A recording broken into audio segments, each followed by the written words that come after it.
Good morning, everybody, and welcome to episode 208 of the Ask the Coach show, where PingSkills helps you improve your table tennis. 208 is the North American telephone area code for all of Idaho.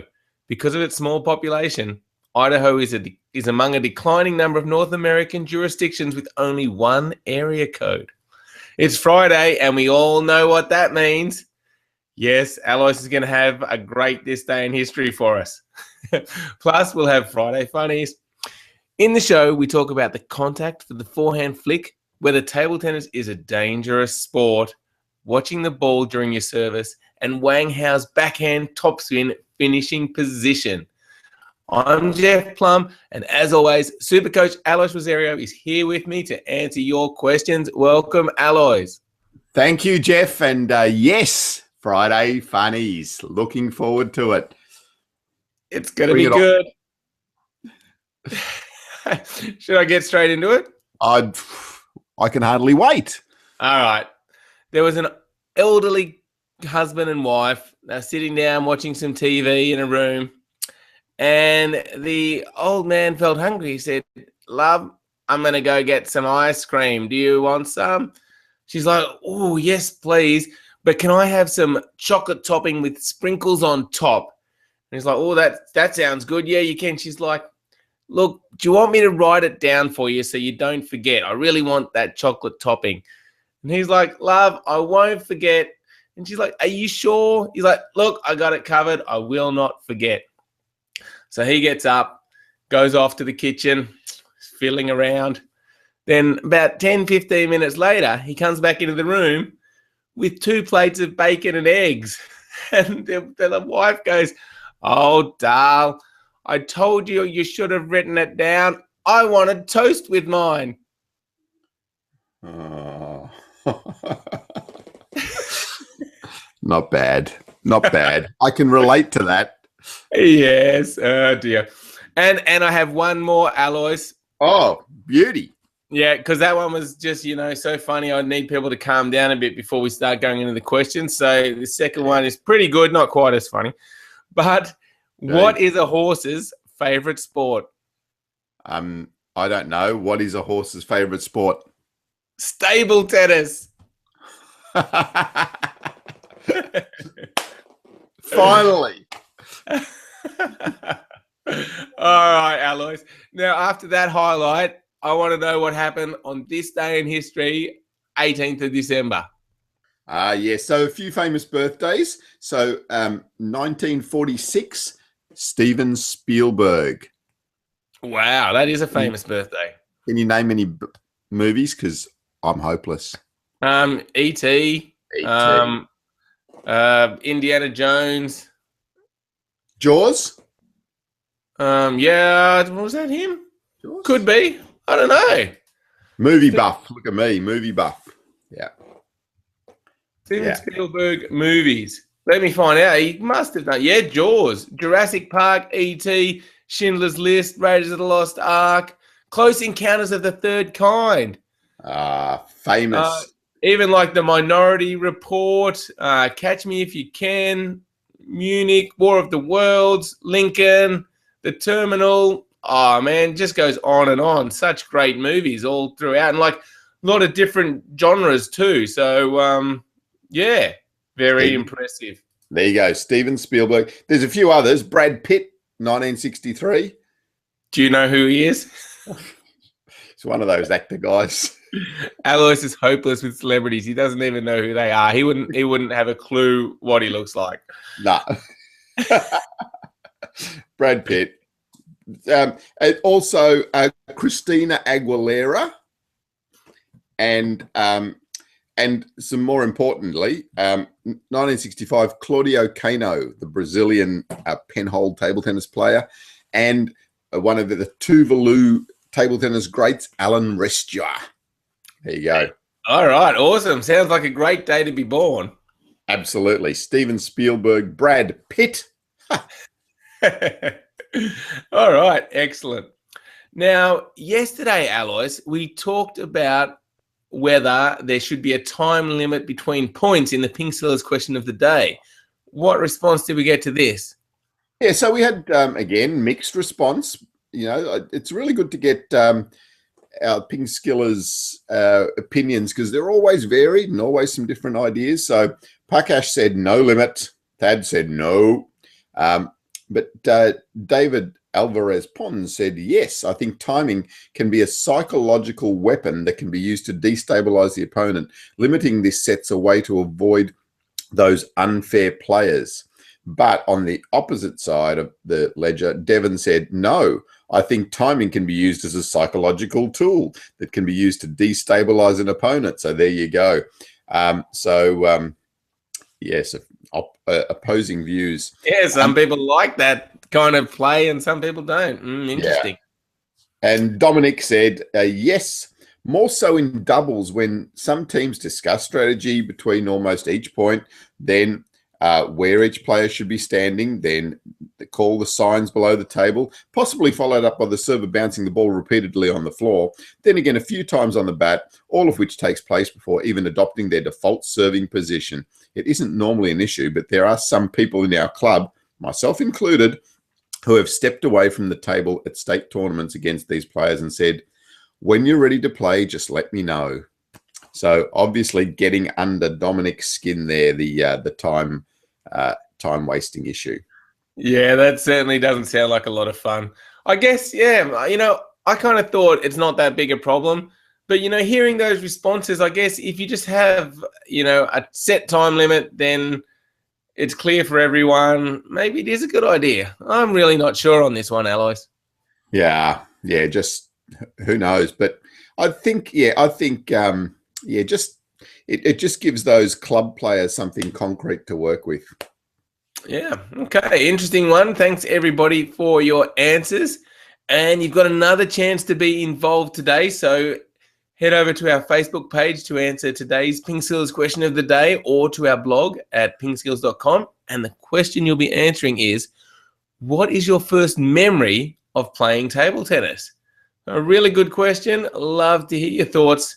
Let us know. What is your first memory of playing table tennis? Yes, and this one brought about last night. Caught up with an old friend, Jamie Bartolo from England, and we sat there and we just reminisced about the old days. So Jamie from the UK, just over here, he's an Aussie, but living in the UK with his wife and kids now. So yes, and we were reminiscing about the old days. Quite nice.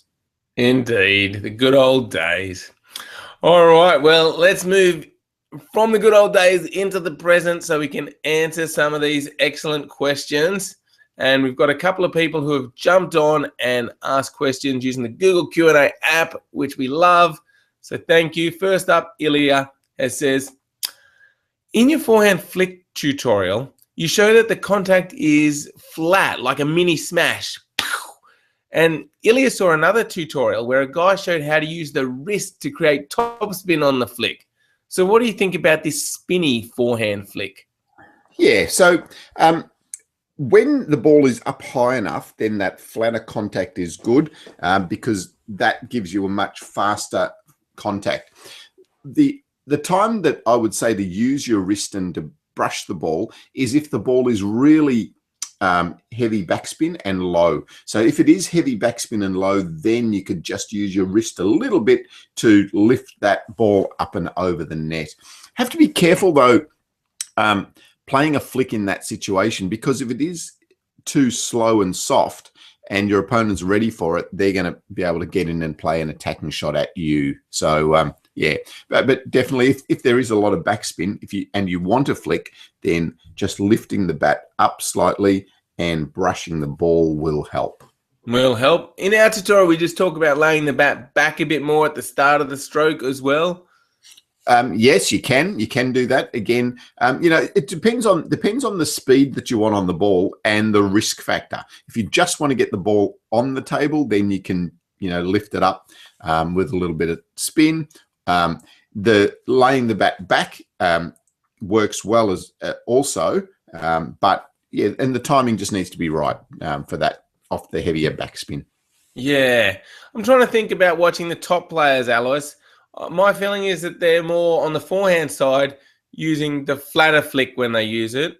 And then if they want to do that spinny one, they tend to jump around and do the backhand where you can really get the wrist right around and utilize that. So I don't think a lot of people use a really spinny forehand flick. Yeah, it's used less and less now for sure.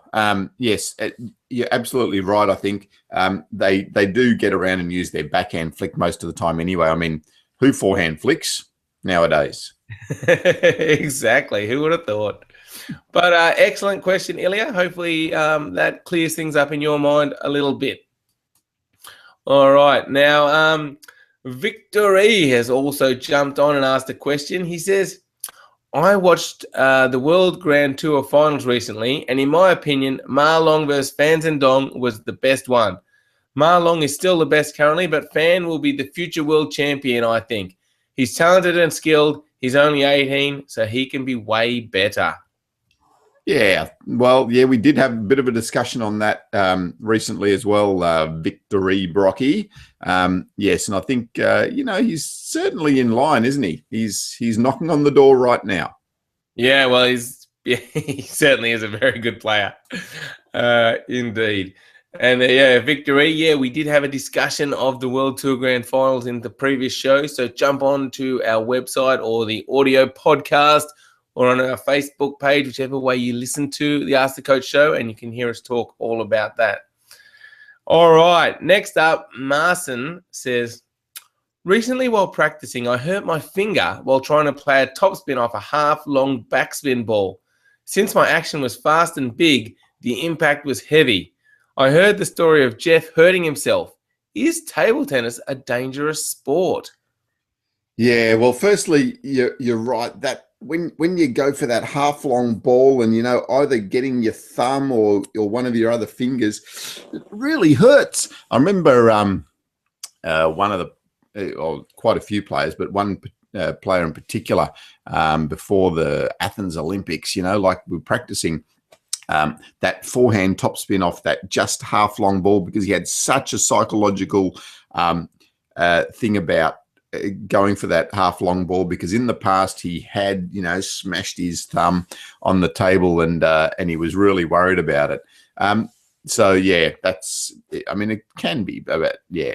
And what's your story, Jeff, about running into the table? Maybe you can relate that one to us. I could relate that one. I've got two stories. One, I think he's talking about, Alois, is when I did actually do that, try and loop a half-long ball, and it was just a bit too short, and I came up and hit the table really hard. And I think maybe they're very faint now, but I still got a couple of little scars from that. And you do remember this because it was in the Australian Junior Nationals, and it was in the under-17s, and you were coaching Victoria against me, and I was playing for ACT. That's right. I do remember that. And I dropped it, and there was blood everywhere, and it wasn't a pretty sight, but we had to, put some Band-Aids on, and we were all good. So, is it dangerous? I mean, a little bit of blood. It wasn't that bad. I think if you compare it to football, soccer, I don't think it's a very dangerous sport. And then the other story that you're referring to, Alois. Yes, Jeff. Tell them about it. Okay. I was in China. I was practicing away. I got back lobbing, and this guy was smashing, and I was lobbing, and then he did a little drop shot. And I came charging in to get this ball. I tried to get it, ran in, and just hit the table and just knocked the table forward, nearly taking this poor guy out at the other side who's trying to smash. And, everyone just started laughing at me, and they were giving me these little symbols like I was a bull. Yeah. Yeah, that's a good one, Jeffrey. Oh dear. Yes. Anyway, but I agree with you. English. I couldn't speak much Chinese, but apparently that was very funny. I can imagine. Yeah, but I do tend to agree with you, Jeff. Table tennis is really not a dangerous sport, is it? The no contact unless you're running into a table. Very, very safe sport to play. The biggest thing that happens is, you might get injured because you're throwing yourself around, and, back injuries and hip injuries and that sort of thing.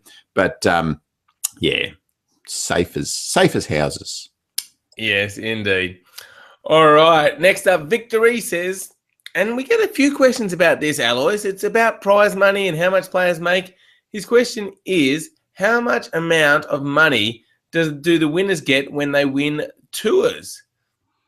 Yeah, so it's up to, I think there's like, how much, what's the total pool now? I think it's about 3 million.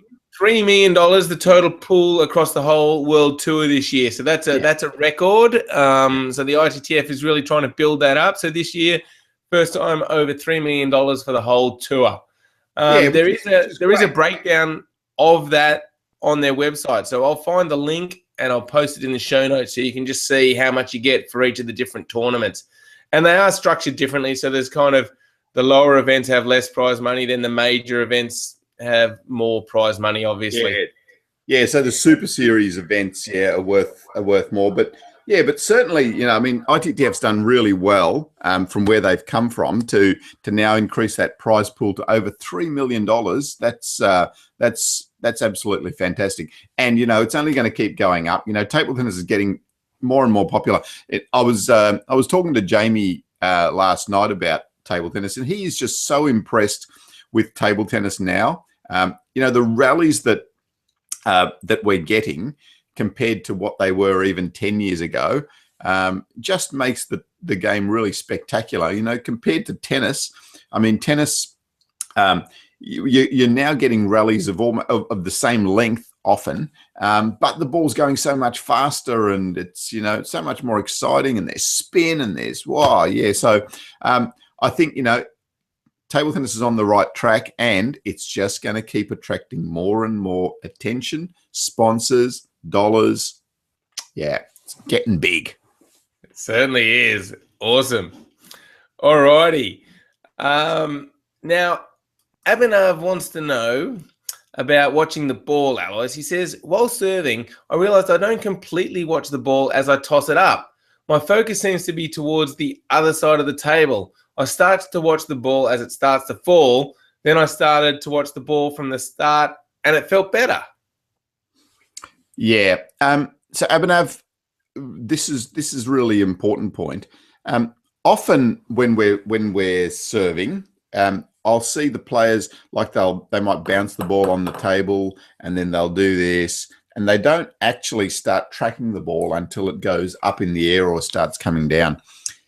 Try for a while before you actually serve the ball. Get that ball on your palm and just get a little bit of eye contact on it, or not a little bit, get a lot of eye contact on it, and really start to focus on something on the ball. So if you start to do that, then you're going to start to track the ball right from there, and it's much easier then to track the ball all the way through the rally. So as it goes up, comes down, and goes out from your bat. You'll find, don't be discouraged, because you'll find that you might find it difficult to actually watch the contact here to start off with, and you might not actually get good focus on that contact. But by watching the ball on your hand to start off with and throwing it up, you are definitely getting a better tracking on the ball, and therefore it's going to be easier in the rally to track the ball. So so keep going with it, Abhinav. I think you found that it has been beneficial. So keep going with it, and just try to get used to it, and try to get it as part of your routine with serving. Yeah, and the beauty about your advice there, Alois, is it's something people can start doing straight away. All it requires is your attention to it. Just make sure you watch it from the start. So it's not a difficult thing to learn. Just make sure you focus on it, and you'll start to get used to it. Yeah, good advice. Yeah, and I find though that players find this really difficult to practice. A little bit of it can be a self-conscious thing. So it can be quite quite self-conscious if you've got to stand there and actually look at the ball before you serve. And to start off with, you probably need 1 or 2 seconds to actually stop and get the ball in focus properly before you start to serve. So initially it's a little bit, like I don't want to be standing there staring at a table tennis ball. But believe me, it is beneficial you need to start to do it. So in your practice, and that's where it needs to start, in your practice, every time you're going to serve the ball, just try to watch the ball and track it. And you can even do this when you're doing just simple footwork drills if you want to start off with. So before you start, usually when we're doing our footwork drills and things, we just go bang, start the rally. Just start to do it then. Start to just look at the ball for 1 or 2 seconds, and then start the rally. That situation may be a little bit less confronting because it's just you and your training partner. So you and your training partner can both have a go at that. Whereas in a match situation, if you try to step into that straight away, there might be other people watching. There's the umpire. There's all sorts of things. So, yeah, definitely give it a try. Excellent advice. All right. Now, couple of quick fire ones from Victor E. He wants to know, Alois, have you hurt yourself that bad like Jeff? I didn't really hurt myself that bad, bit of blood, I have actually hit my thumb, but not, not blood everywhere. Cool. And then what everybody wants to know this, Alois. He says, who would win in a wrestling match between you? Now, I can beat Alois in table tennis. I can beat him in arm wrestling, that's for sure. But the thing you don't know about Alois, he is a maniac when it comes to wrestling. He would crush me. I'm not gonna get in a wrestling match with Alois. He's a maniac. I know. No one else should. I know all the holds. I've got the reverse penhold hold. Yeah, got them all. Yeah, stay away from Alois. That's just a warning to anyone. Do not get in a wrestling match with him. He will crush you. All right. Now, Romeo has a question. He says, is it me or is Wang Hao's finishing position for his backhand off? He loops the ball in a 45-degree angle but ends with his bat almost 90 degrees. Why is this? So can you kind of explain what he's talking about here, Alois? Yeah. So Wang Hao uses the reverse penhold backhand. When he does his backhand, he does this. So he's got the bat at 45 degrees to the ground. He goes up, but then at the end, he turns it so it's basically straight at 90 degrees. And all that is just he's moving into his recovery phase just a little bit earlier. So instead of finishing all the way there and then coming down, he does that and then just brings it down a little bit earlier. The thing is, he generates such good speed and spin on that initial whipping action on the wrist that he can afford to do that. What I would say to most players, though, is let that bat go through all the way. Just relax, let it go all the way through, and then make your recovery. Because if you try to stop the bat here, you're going to end up not actually utilizing your wrist properly. So yeah, just let it go all the way through, bang, and then recover. So yeah, so Wang Hao, because he's so good and because he's practiced that so much, can just make that follow through a little bit shorter and he comes back down. Yeah. His backhand just amazes me, Alois. The first one to really popularize that reverse penhold backhand. And I think I've said this before, but the first time I saw him play it, I thought he was a shakehand player. It just an amazing backhand. Yeah, it does. It looks really weird the first time you see something like that. It's like, whoa, what was that? Yeah, impressive. All right, Alois. Well, that wraps up show 208, an exciting show, plenty of Friday funnies, great this day in history, lots of questions. Finally got a good Friday funny. And Alois, this is our last show probably for 2015. Yes, indeed. Yes. So coming into the holiday season. So yeah, we might just, drop in and do a special show here and there, but yeah, last show. So have a great holiday, guys. It's been fantastic to get all your feedback, all your questions during the year. And next year is going to be bigger and better with the Ask the Coach show. And always looking for suggestions, guys, as to, you know, how we can keep improving the show and make it more relevant and interesting for you. So to everyone, have a great holiday season, and we'll see you in 2016. Whoa, an Olympic and Paralympic year. Yes. Whoa. Yes, big year. So thank you, everybody. And as Aloy said, have a great, happy holiday season. And we will see you next year. Bye, everyone.